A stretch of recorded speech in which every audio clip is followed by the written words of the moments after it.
Aïda Diop Gueye. A'uuzu billaahi mina sheytaani rajiim bismillaahi rahmaani rahiim ñu ngi nuyu ñëpp ñëwoon tey fekk lancement financement xale yi jeunesse féminine bi ñoom la Idrissa joxoon benn somme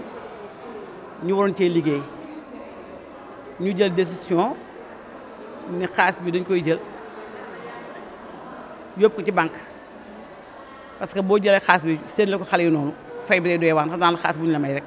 te ñëpp bokk bu ñenn jëndee fayu ñenn ñu mën a am moo tax tey jii sama doom ci Collé di coordinatrice bi jël xaalis bi yóbbu ko benn banque na IMSEC pour mën faa dugal mu mën a yombalal xale yi financement bi ñëpp mën a am seen wàll ñëpp mën cee gis seen bopp loolu moo waroon tey jii ñëw tey jii doon def lancement de financement bi. waaw li ma jàngal mooy dañu bëgg jàppale xale yi ndax xam nga ndaw ñi ñoom ñoo yore réew mi te bu ñu leen jàppalee tey kenn ku ne am loo téye doo ñaani doo son dooti fenn ndax liggéeyal sa bopp jëriñu moo gën tàllal loxo te doo ñoo bokkatu doo ñoo deko sos ci réew moomu jamono toll nii tàllal loxo amatul fenn dañu bëgg xale yi dem ak seen bopp indépendance seen bopp jigéen ñëpp ak góor ñi ñoom ay xale yu am jom lañu kenn ku ci ne tey jaay nga sa boutique ñu ngi seen table masse di jaay li ma fi gis ñëpp en général dañuy liggéey ndax ñun ñi man mi tey taxaw fii maag seen yaay ak seen maam la woon lii des njëkk ko def tey njëkk nañ koo bil MEC LD fii ci bourse du travail depuis 2001 man maa ko yoroon man mi nekk ci ant bi ñu nekk ca ma leen di lebal ñuy liggéey ñoom ñëpp ba tey ji kenn ku ne tey ji gis nga sa bopp ci loolu PDS réew mosoo taal kenn loxo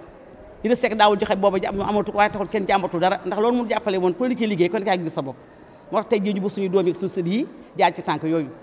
jéem a defal seen développement bopp bu liggéey duñu taal kenn loxo. Ba maa ngi tudd Aminata Ba waaw madame la maire nekk adjointe au maire maire Thiès Est maa ngi nuyu ñëpp di ziar ñëpp di jox ñëpp seen wàccuwaay rawatina ñi waral bés bii muy les lions du président Macky Sall ñu amoon nag benn initiative bi ñu amoon ñu daal di koy wax ki nga xam ne mooy président Idrissa Seck biñ ko waxee li ñu taxawoon wax ko ñun jigéen ñëpp mooy dañoo bëgg ay emploi liñ ko waxoon mooy dañoo bëgg ay financement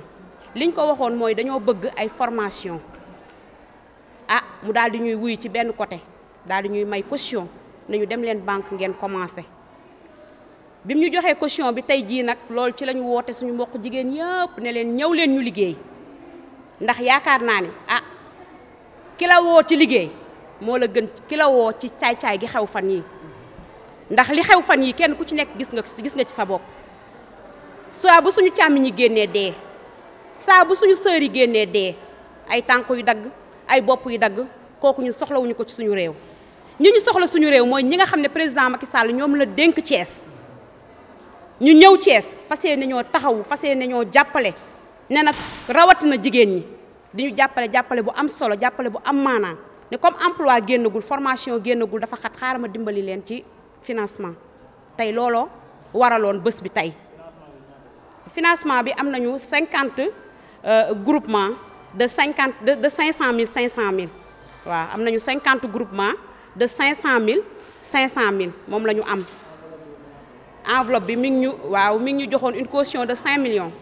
waaw mi ngi ñu jox une caution de 5 millions moom la ñu may pour ñu dem te daf ñu koy jox dem nañu dem leen ngeen commencé kon moom waxuñu am téye leen rek de dana dem leen ngeen commencé te bu leen yem ci man su ngeen paree na ngeen dem seeti képp kuy autorité ci Thiès ñuy tendre nag suñu loxo képp kuy autorité ci Thiès ñu ngi lay tendre la main di la wax ne la ñun xale yu jigéen ñi ñun ndaw ñi bëgguñu lu dul liggéey malgré nag am na ñu ci am liggéey ndax man mii taxaw poste laay liggéeyee ndax président Siré Dia dugal na ma poste may liggéey dugal fa samay morom muy liggéey ku mel ne président Maodo Malick mi ngi def loolu ku mel ne président Abdou Mbow mi ngi def noonu ku mel ne président ku lim Dioum Habib Kane Ablaye Dieye ñëpp kenn ku ci nekk yaa ngi xool sa kéemtalaay kattan ak nan ngay def ba jàppale jeunesse su Thiès bi loolu lañ leen di woo yéen suñu yaay yi di ci woo suñu papa yi di ci woo suñu maam yi di leen wax ne kii nga xamante ni dafa ñëw pour taal suñu réew mi buñ ko nangu nañu ànd ak ñi muy Sonko Ousmane Sonko te ñu gën koo xam ci Yolom Gaña ñu ngi ñaan képp koo xamante ni nii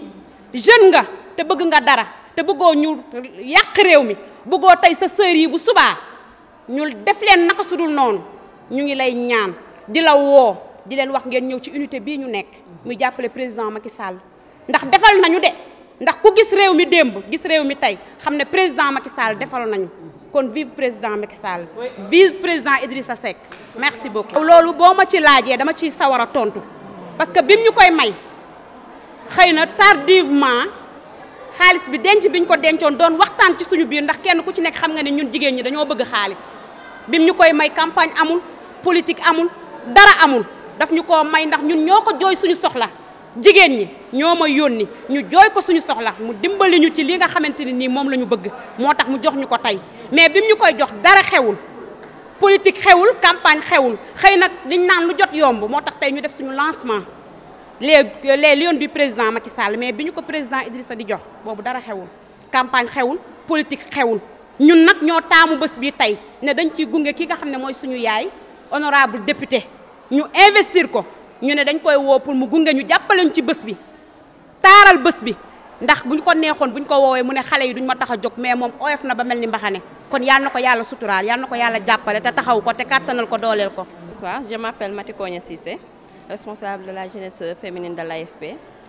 communément appelée la Lion du ministre Aliou Sarr. Aujourd'hui, l'objet de notre rencontre, c'est surtout l'autonomisation des femmes et des jeunes filles. Par le concours du président Idrissa Seck, qui nous a remis une enveloppe de 5 millions de francs CFA pour financer les jeunes filles des 3 communes de Thiès Nord, Ouest et Est par des groupements de 10. On aura 50 groupements de 10. On va les cautionner. Chacune aura son financement à part. Chaque groupement aura 500 000 francs oui, qu'elle doit payer dans 10 mois, étalé en 10 mois. Et le paiement est vraiment léger, donc chaque femme aura à payer 5 500 francs et un épargne de 250 francs pour une autre caution, oui, pour une autre caution pour vraiment relever le défi de l'autonomisation de la femme. On fait de la politique, on est des politiques. Mais quand on a appelé une mutuelle comme l'IMSEC, c'est venu à son heure, on va dire, c'est venu à son heure, mais on est des politiques, mais ce n'est pas un financement pour faire de la politique. Chaque femme va payer le financement qu'on lui a donné, qu'on lui a octroyé. Donc, ce n'est pas du donnant 50-50, non, ce n'est pas ça. C'est pour autonomiser la femme, c'est pour que la femme entreprenne. Parce que si on entreprend dans notre communauté, comme le département de Thiès, il y a 15 communes, mais il a choisi 3 communes pour les financer. Donc c'est à nous les femmes qu'il a remis cet argent, de relever le défi, de revoir notre entourage et de leur dire venez, nous avons trouvé une porte de sortie et nous aurons à donner une pierre sur l'édifice qu'il a construit lui-même, le président Idrissa Seck, au nom du président Macky Sall et de la coalition Benno Bokk Yakaar, à cette heure même de la campagne électorale, pour lui donner une victoire écrasante pour la députation de la 14e législature. Je ne parlais pas d'une personne malsaine. Je ne vais pas même prononcer son nom. Parce que pour moi, la jeunesse ne doit pas suivre cette personne. Ce n'est pas un exemple. Je vais le dire en Kocc Barma. Moi, je suis mère de famille. Tey jii lu ma bëggul sama doom mu doon ko keneen ku ko doon du ma la topp. Tey jii ni kenn ñaanul yàlla sa doom di woo nit ñi si